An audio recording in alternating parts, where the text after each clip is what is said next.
Hello everyone, welcome to Daily News Simplified. From today's edition of newspaper, we have come up with a number of topics. So before starting our discussion, let me tell you something regarding our new batches, which will be going to be launched on 12th of July 2024. Those who want to join our courses, kindly join as soon as possible. So let us start our discussion, that is of Daily News Simplified 30th of June 2024. So we have taken 5 articles today. The articles from the perspective of mains examinations are urban flooding, and we are going to see certain challenges, what are the factors which are leading to urban floods in our country, and at the same time we will also going to talk about certain measures which will going to help out in this type of situation. Secondly, we are going to talk about one of the important global institution, that is IMF, in this article, that is overlords of the developing world. Thirdly, we are going to talk about tussle over Covaxin intellectual property right.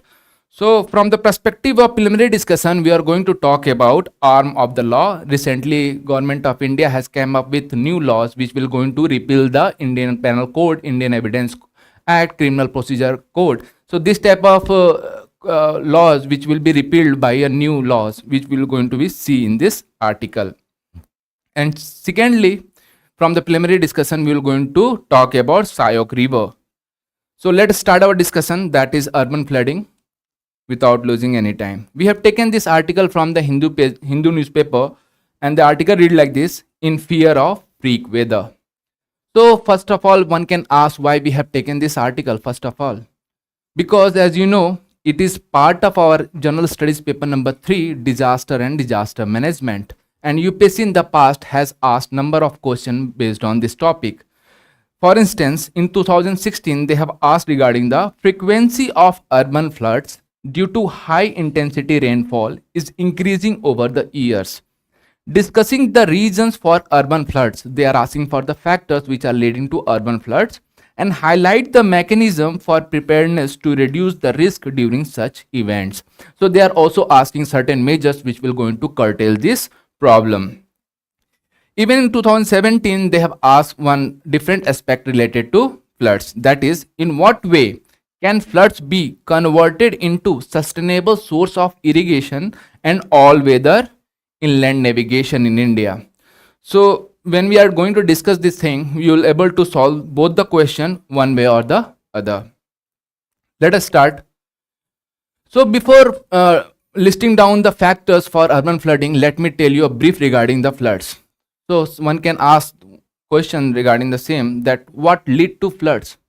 So broadly, there can be 3 reasons which can lead to floods in any region, and when we are talking about urban areas, so it can lead to floods in urban areas as well.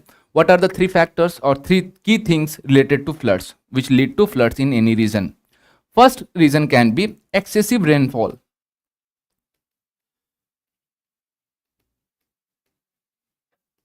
Excessive rainfall beyond the coping capacity of a region can lead to floods in that region. Second can be there is a natural rainfall, right? Normal rainfall that is around 114 centimeter in India. If it is happening in any region, but the infrastructure of that region is not sufficient enough to cater the discharge of the rainwater, then it also can lead to floods. That can be because of infrastructural lacunae.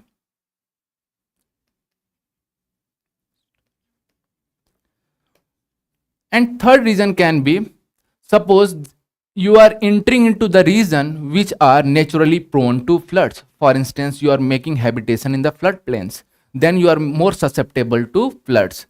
So that can be third reason, that is intruding into the naturally prone flood region.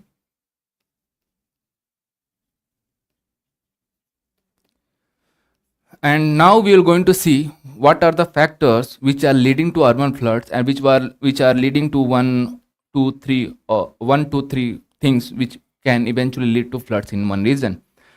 First reason is monsoon rains.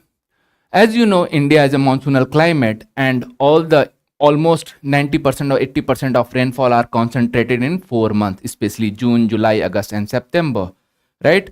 And if we are getting 100 centimeter of rainfall within this short period of time, then it can lead to floods, and it can lead to various infrastructural what you say impact, which may lead to floods in a region. Second can be cyclones. As you know, the Bay of Bengal as well as Arabian Sea are more prone to cyclones, right? And the coastal areas or coastal cities situated on the Arabian Sea or the Bay of Bengal are more prone to floods. For instance, cyclone Oki in 2017 leads to floods in Chennai region. What they do, generally they intrude into the mainland, leading to intense rainfall in the region, which is beyond the coping capacity of that region. At the same time, the infrastructure is not that much sufficient in order to cater the discharge, such amount of discharge in that region, which also lead to floods in that region. Third can be storm surge. So as you know, the climate change is happening, which in turn lead to rise in sea level, right? Increase in rise in sea level. And there was already high tide and low tide present in the ocean system. And what happens with increase in the sea level, the amplitude of that high tide will also going to be increased, right? It means that they will also going to intrude the coastal areas in a much more way, or in a they are going to intrude the coastal area, including more areas, right? So that can be one factor which are leading to the floods in the coastal areas, especially in the eastern coast and western coast of our country.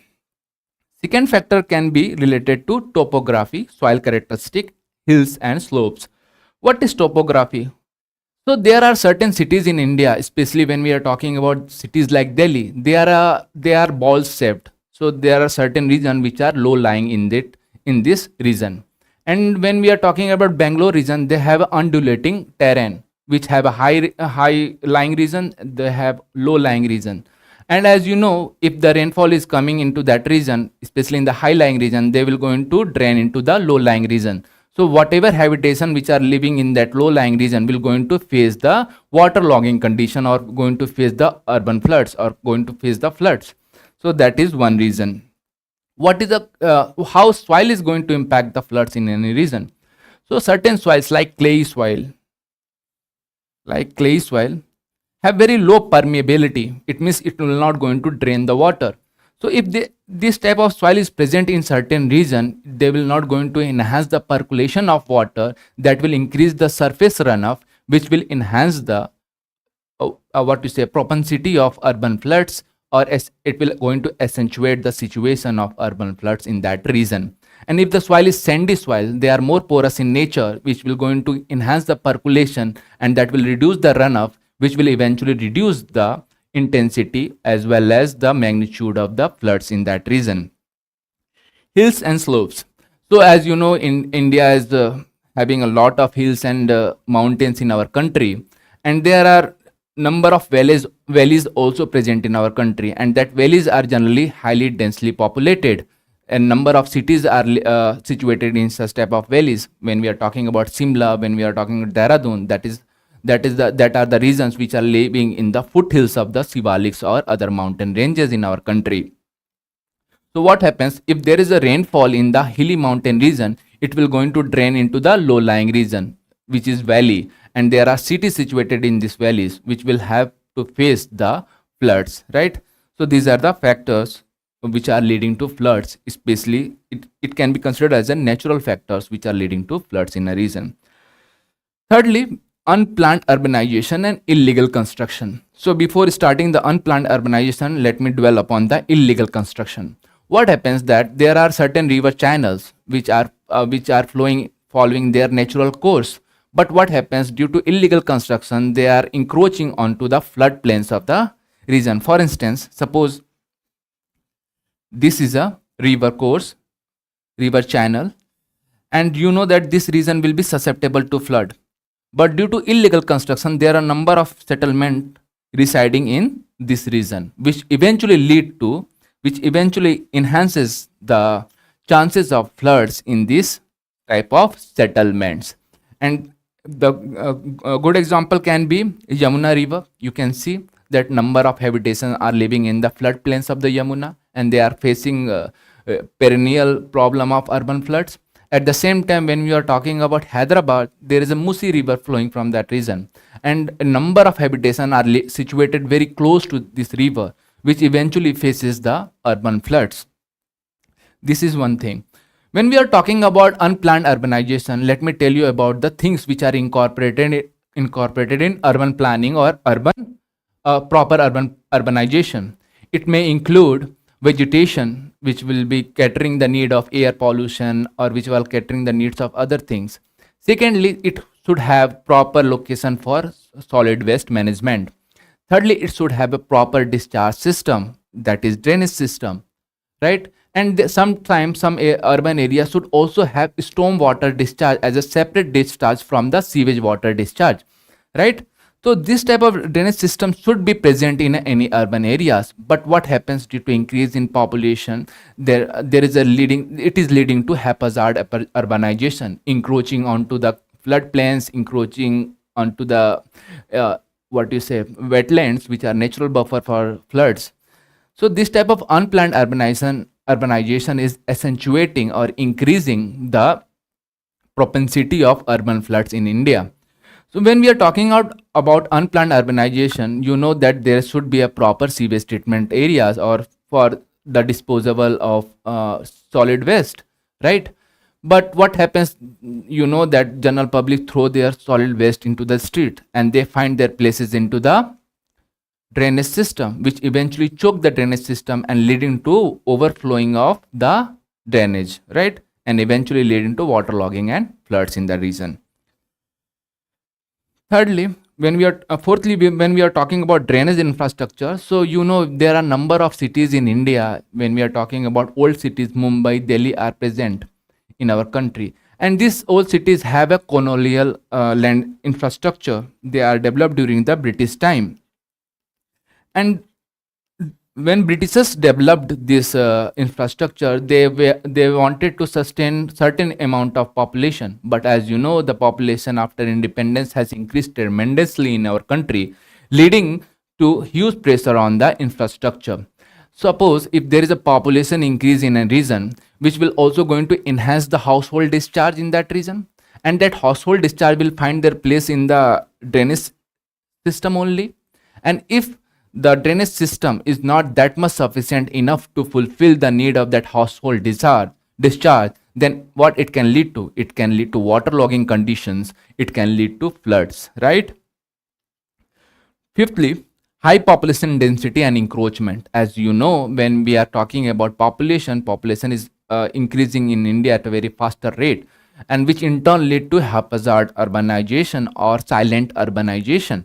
So this type of phenomena actually do not able to cater the other needs, like needs of drainage infrastructure, needs of proper green areas in the urban areas, or even they are encroaching on the wetlands. As you know, wetlands are the natural buffer for floods. They retain the water for a long time, which in turn enhances the groundwater percolation, thereby enhancing the groundwater resources. Apart from that, they also reduces the runoff, the intensity of runoff as well as the amount of runoff, which in turn lead to the areas having less proneness towards urban floods.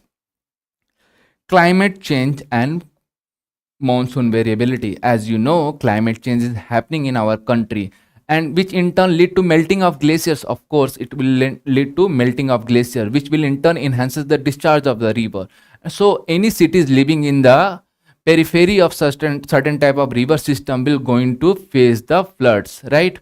Especially when we are talking about cities like Varanasi, they are very much close to the Ganga river, so they are more prone to floods because of melting of glaciers, which is happening because of climate change.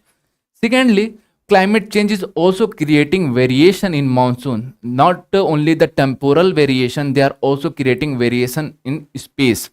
For instance, when we are talking about temporal variation, so you know that the timing of the monsoon can be squeezed for 2 months or 3 months, as we have witnessed in the past, which will lead to excessive rainfall in a very short period of time, which will going to cause urban floods or even the floods in other region of our country. And when we are talking about variability in spatial variability, or the variability when in the distribution of rainfall, so you are going to find that certain regions are getting excessive rainfall, leading to cloud burst or flash flood, and certain regions are feeling drought. They are not having any rainfall to sustain their primary activities like agriculture. So this type of variability is increasing or accentuating the problem of urban floods in our country. But we have to take certain measures in order to counter the impact of urban floods, and at the same time we should also try to eliminate the urban floods at all at a first instance.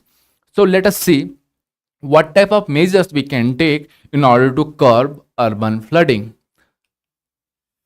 So what we can do, we can start from our infrastructural development, that is green infrastructure. What we can do in this, we can go for green roofs. For instance, this is a building and we can create vegetation here, right? Which will what it can do, if there is a rainfall, it will retain the rainfall, right? And if there is a storage system below it, it will transfer the excessive water in this storage, which will be used for a lean period, which will be used in the lean period, right?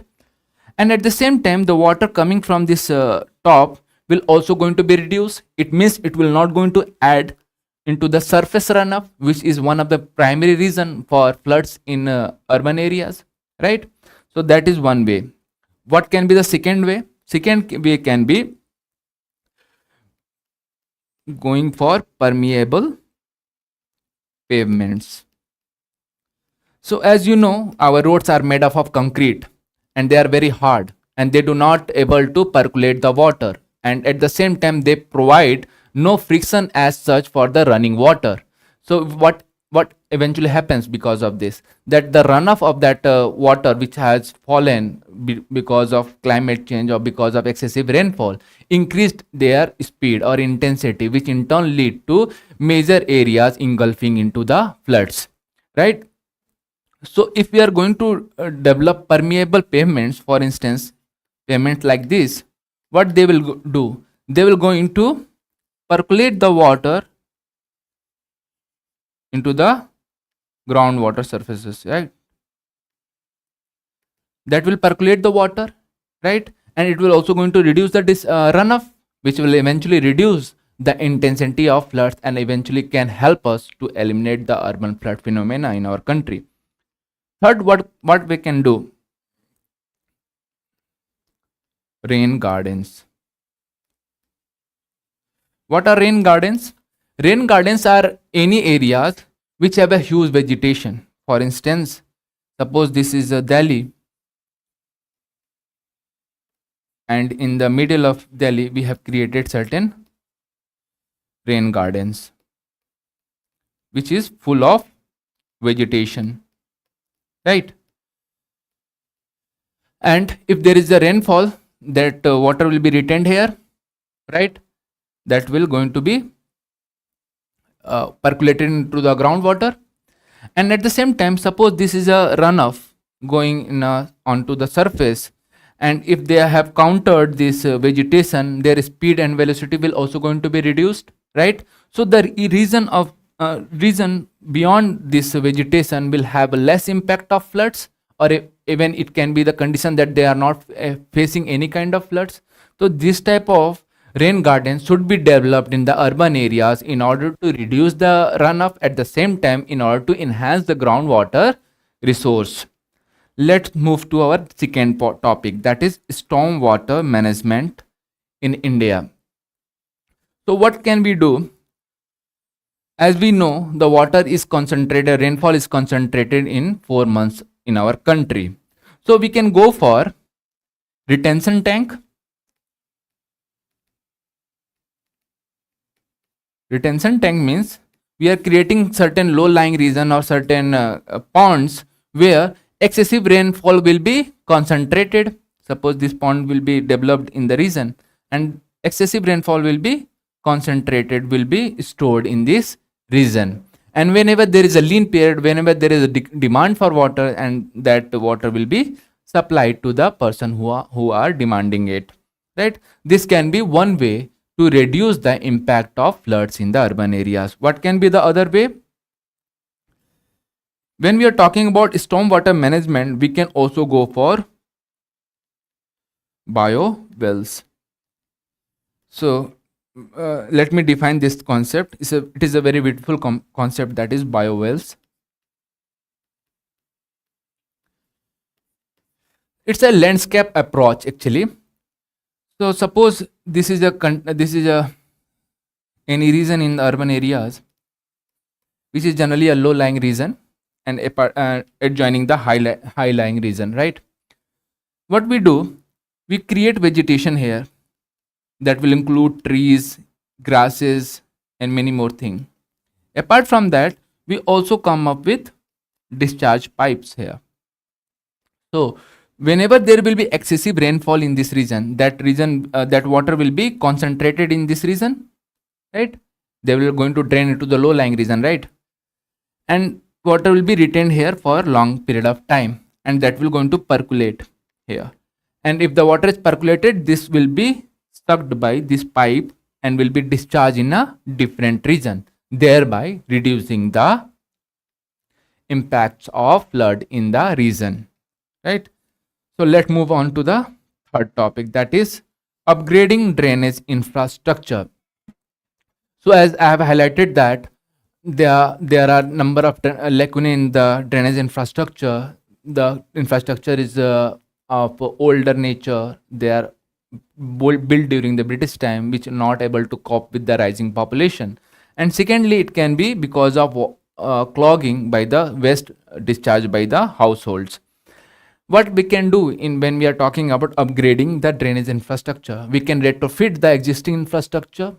And what we do during retrofitting, we can increase the length, increase the breadth of the length, breadth, and depth of the water of the drainage channel, which will able to sustain more amount of water. At the same time, we can also go for different drainage system. Apart from sewage drainage system, we can also imbibe stormwater drainage. For instance, suppose this is a roads. Generally we find drainage along the roads only, right? So in one way we can develop the sewage drainage, and the other place we can develop the stormwater. So when there will be excessive water, this channel will be utilized while for discharging the excessive water into the other regions. So these are the few things how we can able to solve the problem of urban flooding. Urban planning and zoning. When we are talking about urban planning, we have to include number of things, as I have highlighted earlier also, that we have to come up with a better drainage system. We have to create vegetation. We should also follow the rainwater harvesting system in a building, right? This type of things should be incorporated in while planning the urban areas. And when we are talking about urban zoning, so we should clearly delineate the proneness on the basis of proneness, that which region is going to face the flood. For instance, in Delhi, you are going to face floods in the adjoining region of Yamuna River. So in that region, there should be no development zone, right?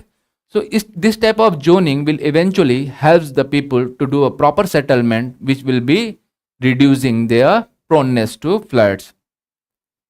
We can use smart technology and data for monitoring the water level, for gauging the amount and intensity and the duration of rainfall in any region. For instance, IMD is always highlights that this region, these days will be going to be heavy rainfall, or these days will be having sunshine. So this type of technology will help us in better preparedness towards this type of floods. Nature-based solutions. So one nature-based solution we have highlighted in green infrastructure as well, incorporating vegetation, especially in the urban areas, because vegetation has a huge potential to counter the floods in any region. Second can be protection of wetlands. right? Because wetlands are the natural barriers for flood. If there is a wetland, that will going to retain more water, and it will eventually reduce the intensity of flood in that region. What regulatory measure we can take in order to counter the urban floods? So we can go for building codes,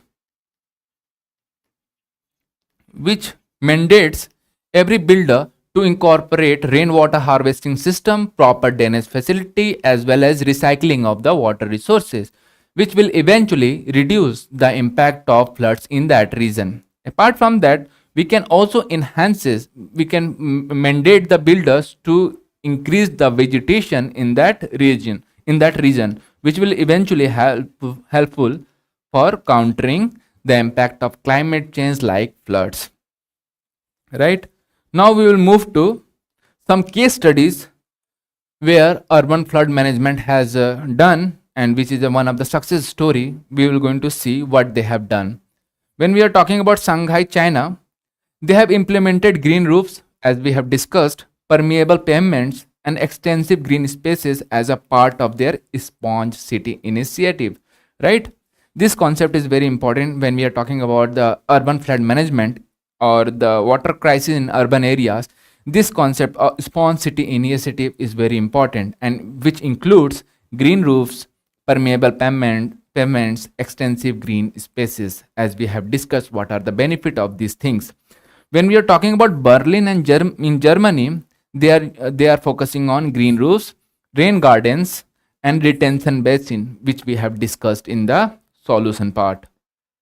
And what Singapore is following, they are integrating green infrastructure and advanced drainage system to transform the city into model of sustainable water management. So you can find that numerous countries in the world are following one way or the other to counter the urban floods. Now we will move to our second topic, that is overlords of the developing world. So why we have taken this article? First of all, because important international institutions, agencies, fora, and their structure and mandate is part of our general studies paper number 2. And at the same time, when we are talking about international organization like International Monetary Fund, they are very much they are very much useful in the preliminary examination as well, right? So we have taken this article from the Hindu newspaper, and this article generally talks about one thing that is related to the issues which IMF has put forward in front of Kenyan government, right? So before starting it, let me tell you why this article, why we are talking about International Monetary Fund. Because UPSC, though have asked one question or number of questions in the preliminary sections, they have also asked this question in the mains examination. That is, World Bank and the IMF, collectively known as Bretton Woods Institution, are the two intergovernmental pillars supporting the structure of the world's economic and financial order. Superficially, the World Bank and the IMF exhibit many common characteristics, yet their role, functions, and mandate are distinctly different. Elucidate. So this is the question asked in the UPSC. I think it is asked in 2014. Kindly check it. Okay. Let us see a brief regarding the International Monetary Fund, and after that we're going to see what is happening in Kenya and how it is impacting the Kenyan population. So when we are talking about International Monetary Fund, this organization came into picture in 1945 as a part of Bretton Woods Agreement, which created two twin sisters, which is called Bretton Woods Sisters. Bretton Woods twin sisters, that is International Monetary Fund and World Bank. That is the same thing highlighted by the UPSC question. So what their mandate is? Their mandate is to provide economic stability in the world, and at the same time they also help the countries which are in need of economic measures, right? Let us see what type of roles they have played. and how they are working. So when IMF established in 1945, they are alleged that they are serving certain interest, especially the interest of the Western countries. They are serving the American foreign policy and they are serving the Western financial elites.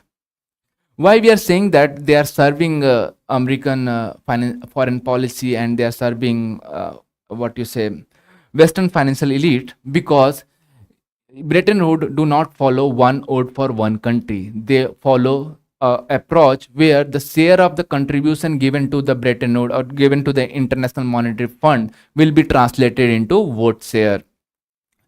And when we are talking about the power dynamics, you will going to find why they are saying that this institution, International Monetary Fund, is helping or actually serving American foreign policy and Western elites, right? Because US is holding 16.5% of the voting shares. Suppose one country is holding almost 1/5 of the voting share of IMF. So any motion, if passed in the IMF, will have certain interest of the US embedded in it. Because if there is no interest embedded in that agreement or motion, then it will not going to be passed by this organization.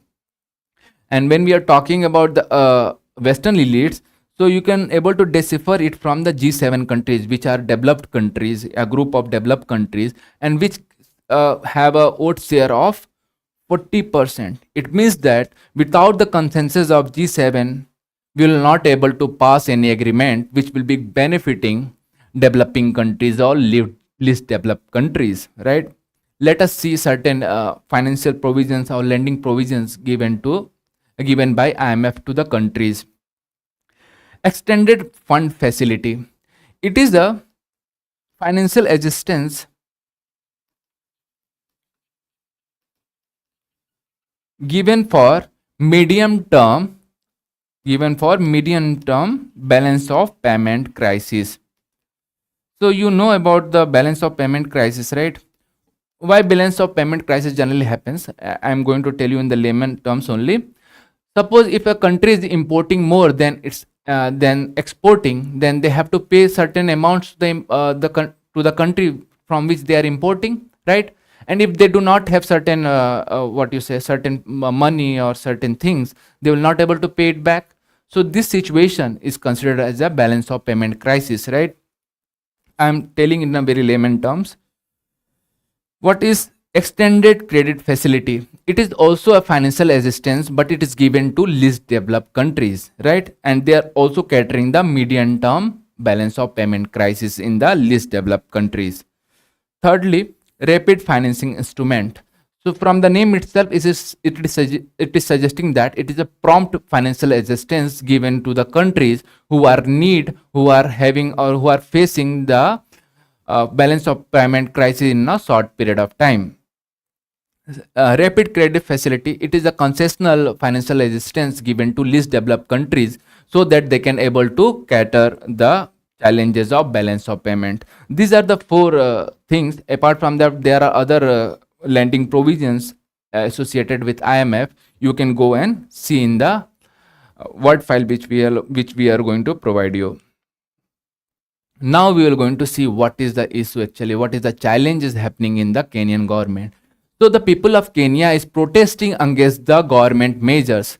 So why they are protesting? First of all, because government of Kenya is taking very strict measures with respect to their economy. They are increasing the tax rate, they are cutting the subsidies and various other measures. And why they are taking these measures? First of all, if they know that their people are not happy from such type of policy, why they are taking it?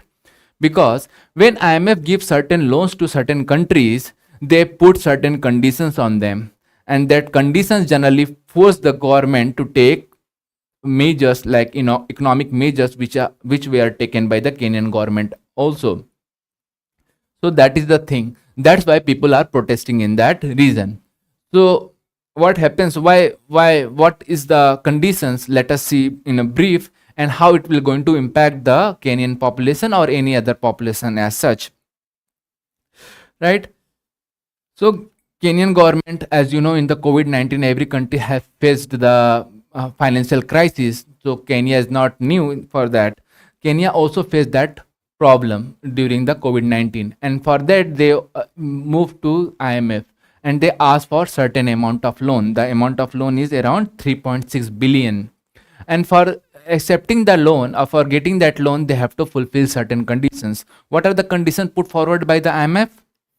That revenue collection up to 25% of the GDP. So they are asking to enhance the revenue of the government of Kenya. How they can enhance their revenue? They can enhance their revenue by increasing the tax rate. Yes, they can enhance the or reduce the revenue expenditure by cutting the subsidies. They can also reduce the revenue expenditure by not spending on social sectors, especially health and education. Through this way, they can able to enhance their revenue collection up to 25% of the country's GDP. And for that, what type of measures they have taken? Tax hikes, budget cuts, and elimination of subsidies on fuel and electricity, and reduce spending on education and health. When we are talking about increasing tax, how it will going to impact the society? First of all, we can think about this. If we are increasing the tax, then the disposable income in the hands of the individual will be less, right? Then they will not going to spend on the consumption also, which in turn it lead to? It will also going to decrease the GDP, because consumption is an important aspect in enhancing the GDP of any country. So when you are increasing the tax, the disposable income will be reduced, which in turn will reduce the GDP, and at the same time, which in turn will reduce the low income, which will in turn lead to low income of the people, and that will lead to vicious cycle of poverty as well. When we are talking about elimination of subsidies on fuel and electricity, suppose any industries are set up, if they don't have any subsidies with respect to fuel and electricity, the cost of production of their goods and services will also going to be increased. If the cost of production will increase, the cost of the product will also going to be increased. And if the product cost is increases, it will not be demanded much in the society, which will eventually lead to less competitiveness of such type of industries. So in this way, it will also going to diminish the industrial activity in the Kenyan government. If industrial activity will be reduced, it will lead to what it can lead to? It can lead to job losses, right? Because any capitalist or any entrepreneur try to enhance their profit, right? As you know, the input cost, especially the raw material like fuels or electricity or any input cost is increasing, then there is only one way they can able to cut the expenditure, especially the input expenditure, by laying off the labor forces, right? So through that manner, the industry will follow that course, and eventually it will lead to job losses in that country, right? Reduce spending on education and health. Suppose you are not spending on education and health, suppose government is not spending on education and health, then people have to spend on education and health.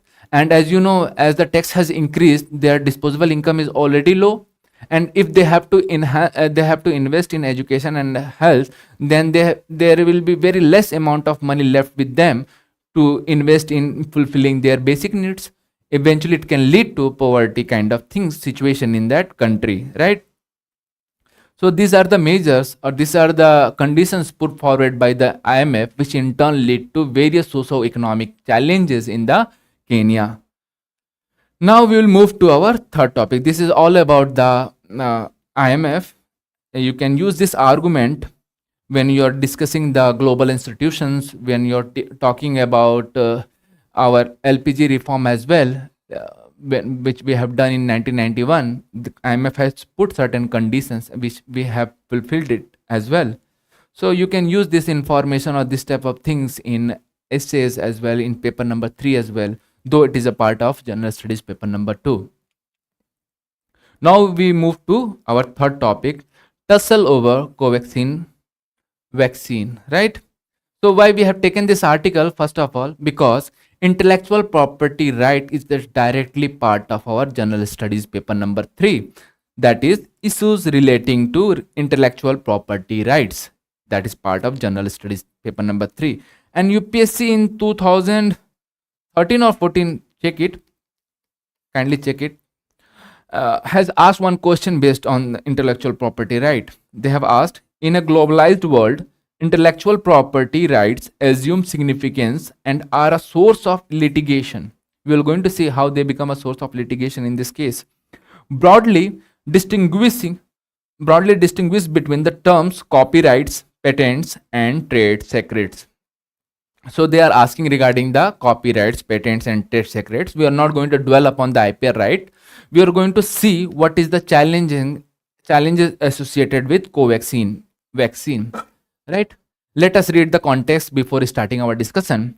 The maker of the indigenous coronavirus vaccine, Covaxin, that is Bharat Biotech International Limited, BBIL, has admitted that they have done error while filing the patent in order to protect the vaccine's intellectual property right. So they are saying that they have filed the patent, but they have made certain mistake. What is the mistake? Let us see into the next slide. So before starting it, let me tell you regarding the patent regime in our country. So in India, there is a two kind of patent when we are talking about any product development. So there is a product patent, which means that Covaxin is a product, right? It will be patented for that. That Covaxin is of Bharat Biotech International Limited, right? And there is also a process patent. Suppose there are number of processes involved in the development of the Covaxin, right? This process, the whole stages which are followed for the development of that product will also be used as a patent, which will also going to be patented. So that is the thing. There is a two kind of patent process, that will a product patent, and there is a process patent, right? And what the government do proper regulatory scrutiny, and if they have confirmed that the product is novel and inventive, then only they get the patents, right? Let us see the challenges associated with or the tussle between the Bharat Biotech International Limited and Indian Council of Medical Research, right?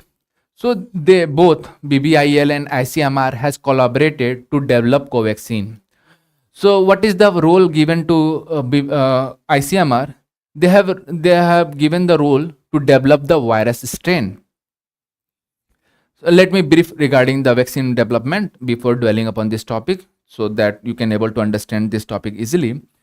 Let me take the example of polio, right? So polio vaccine include a live attenuated virus. It means that there is a live virus, but its strength is reduced, right? And this virus are used as a vaccine. How? They are inserted into the human body, and human body considered this virus as an alien substance. When they are considering it as an alien substance, they will create a immune system or immune response against this virus, right? And they will eventually counter this virus. And when the natural or the strong virus enters into the body, that will be addressed by the immune system, which was developed due to the intrusion of this vaccine. This is the process how our immune system works. So let us see now what ICMR has done. ICMR has provided the virus strain. So they are developing the Covaxin on the basis of that virus only, and by decreasing the strength of the virus or by killing that virus, right? So they have developed the strains, and they have conducted the clinical trials on animals, on humans, and they have checked the efficacy of that vaccine, right? And BBIL, Bharat Biotech International Limited, is a manufacturing unit.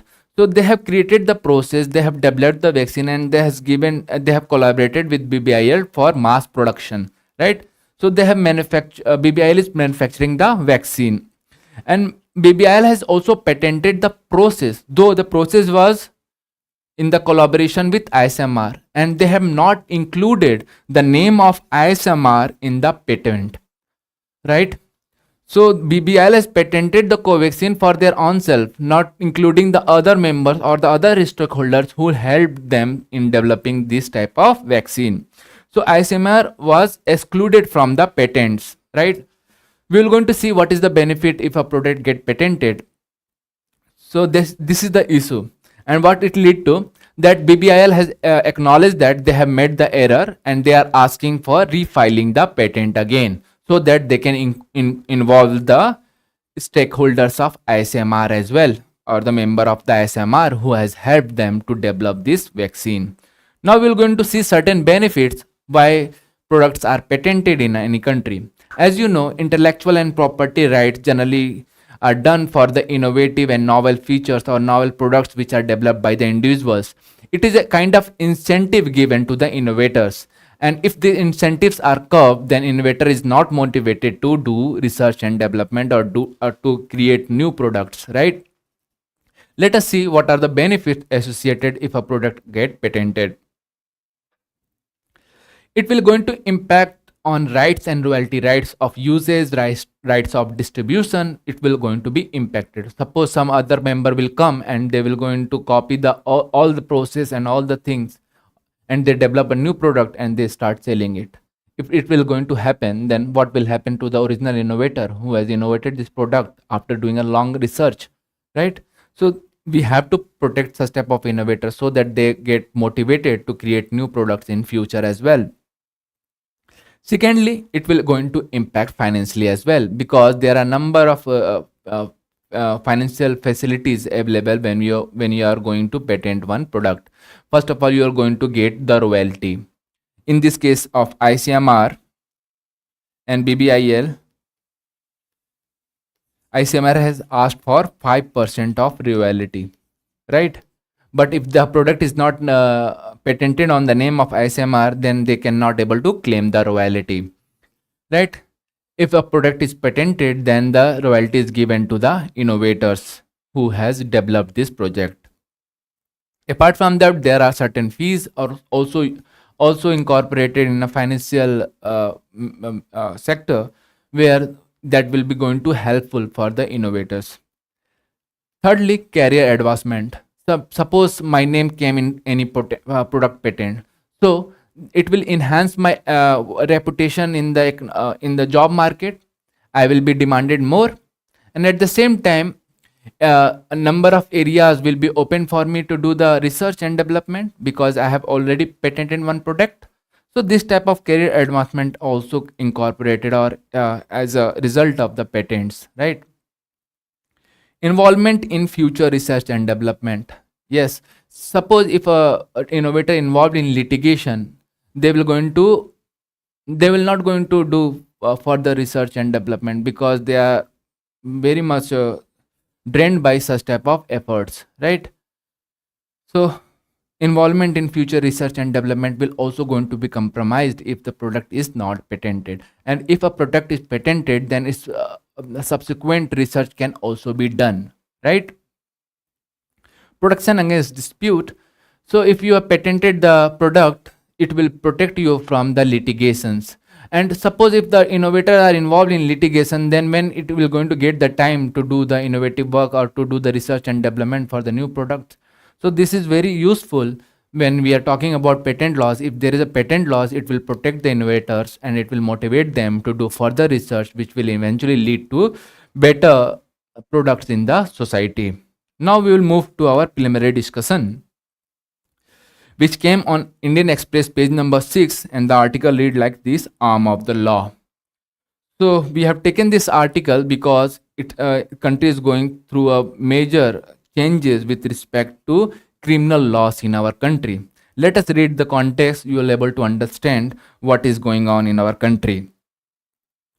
The government has introduced 3 acts to replace the core laws, that is Indian Penal Code, 1860, Code of Criminal Procedure 1973, and Indian Evidence Act 1872. You are finding that Indian Penal Code is made in 1860 and it is made in 1872. After this period, a number of judicial pronouncements happened, and at the same time, we have come up with the constitution, and we have also created new laws. So, new IPC, that the new laws will be going to incorporate the judicial proceedings or judicial pronouncement. At the same time, they will also going to align with the need of the contemporary society, right? Which form the basis of the criminal justice system in India, right? These three laws form the basis of criminal justice in India. It is replaced by Bharatiya Nyaya Sanhita Bill, replace Indian Penal Code. Bharatiya Nagrik Suraksha Sanhita Bill will going to replace Criminal Procedure Code, and Bharatiya Sakshya Bill will going to replace Indian Evidence Act.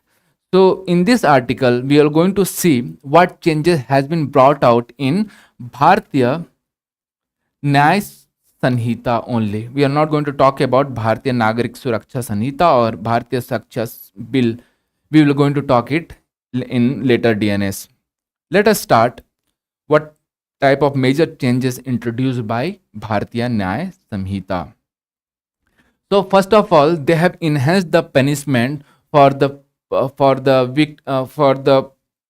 the people who are involved in assaulting minors. Especially, they are assaulting the minors by doing rape or other kind of sexual offenses against them. As you know, the minors are very susceptible to psychological disruption. So this type of activities not only hampering their bodily integrity, they are also hampering their mental integrity. And at the same time, this type of people who are victim of such type of events actually face kind of social isolation, and they are not able to develop their true potential, right? So this type of activity should be penalized in any society, and for that government has enhanced the punishment, and even it can lead to death penalty if somebody has found in heinous crime like gang rape of minors, right? Secondly, it actually tries to regulate the publication of the trial court proceeding, especially with the case of sexual offenses or which are hampering the dignity of women or any other section.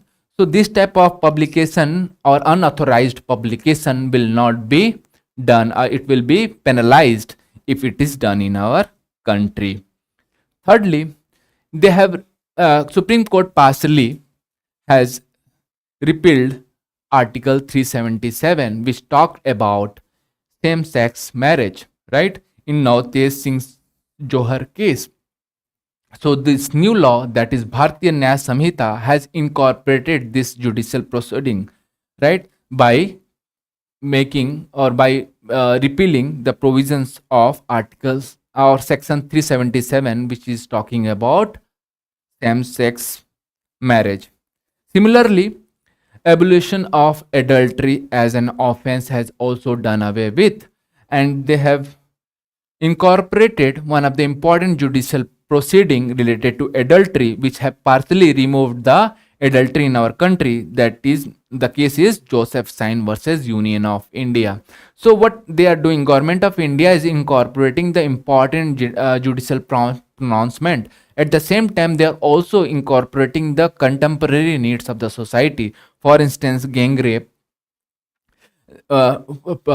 unauthorized publication of the trial courts, which are hampering the dignity of the victims. So this type of actions are being taken in the Bharatiya Nyaya Samhita. And they have include a different section for organized crime, and by increasing the ambit of the organized crime like drug trafficking, like human trafficking, will be penalized in a more restricted manner in these laws. They have also come up with the definition of terrorist act. They have incorporated the provision of the terrorist act, and at the same time they have also cater the economic terrorism as well in this thing. So as you know, terrorism is one of the challenge for country, especially the state sponsored terrorism, which are emanating from the transboundary areas, especially the Pakistan region.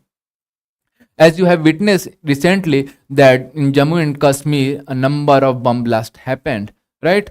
This type of act should be dealt in a more stricter manner. That's why government through Bharatiya Nyaya Samhita has incorporated these provisions as well.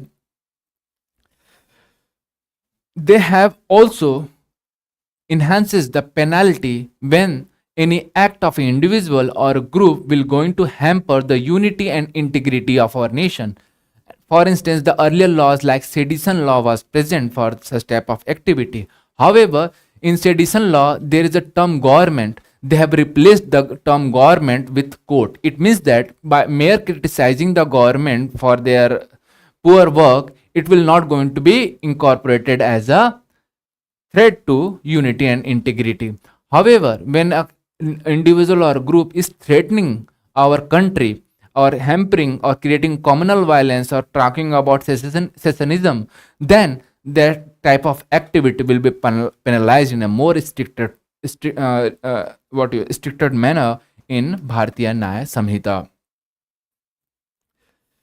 So, and they have created a one different crime, that is mob lynching, and they have also increased the penalty for the same. As you have witnessed in the last 1 decade, you have witnessed a number of cases of mob lynching in our country. So they are fulfilling the needs of the society as well. That mob lynching, such type of activity, is not very much conducive for the country like India, which is based on important values like compassion, like tolerance, right?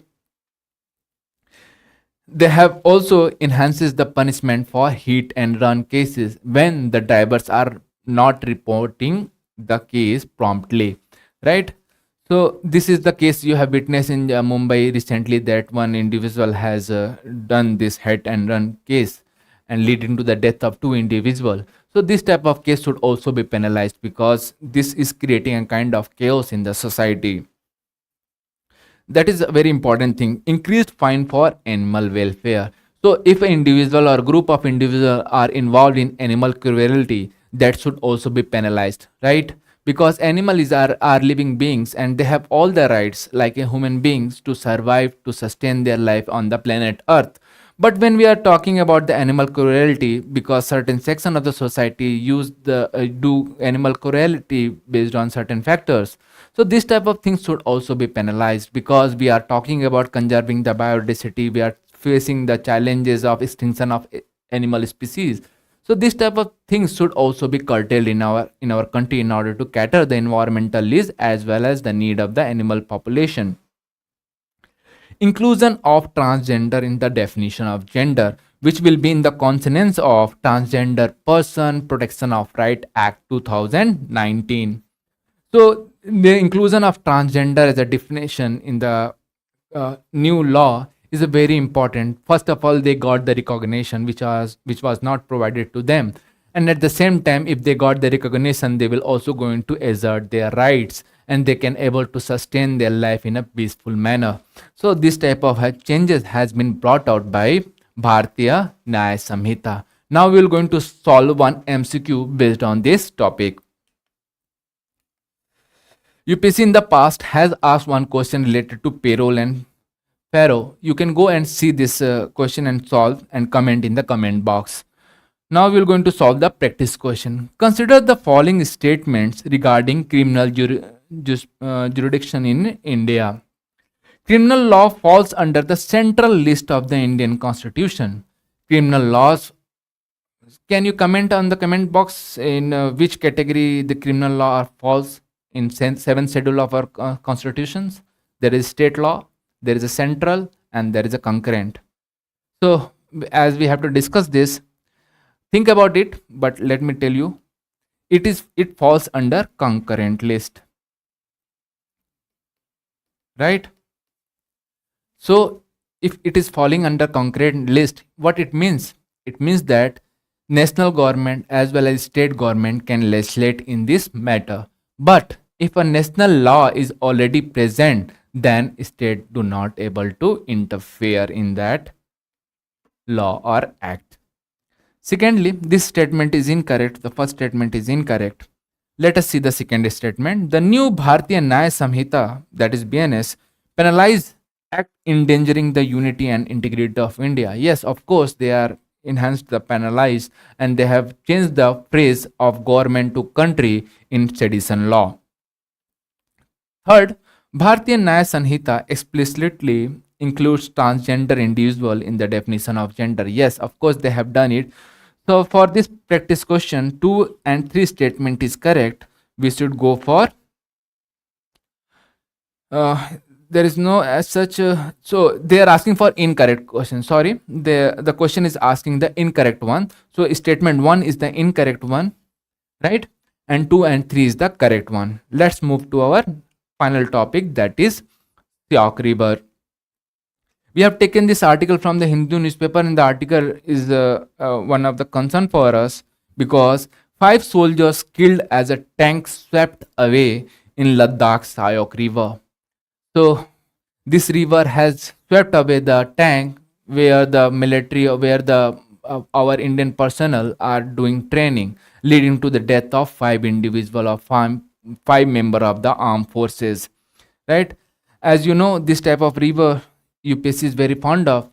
We are going to see certain facts related to this river. The river, Shyok River, is generally known in Tibet as a spreader of gravels. What happens when they travel, when they move into the planar region, they proliferate a lot of gravels along with them.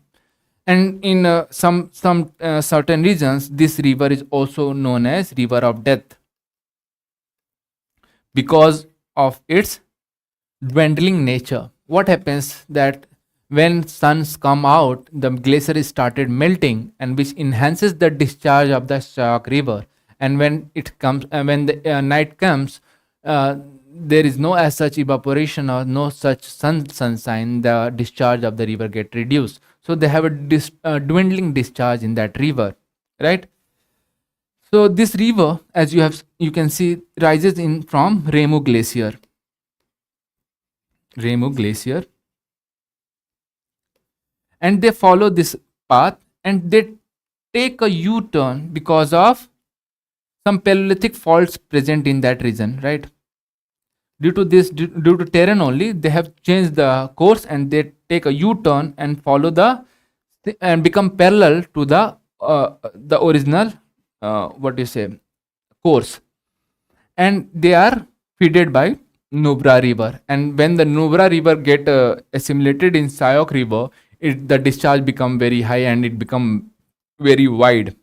And as you know, they are antecedent rivers, so they create gorges as well into the upper region of our country. It is on Karakoram range. This Remu Glacier is on Karakoram range.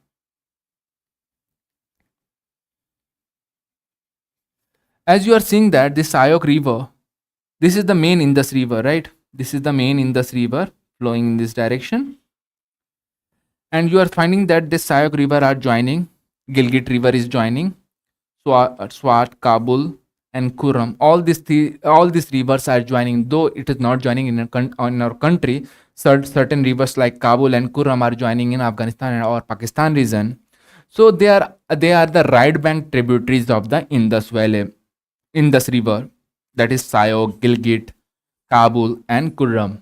When we are talking about the left bank tributary, you are aware about that rivers like Jhelum, Chenab, Ravi, Satluj, and Bees, and which are generally known after confluence. They are known as Panchnad. UPSC in the past has asked one question on the basis of this concept, Panchnad.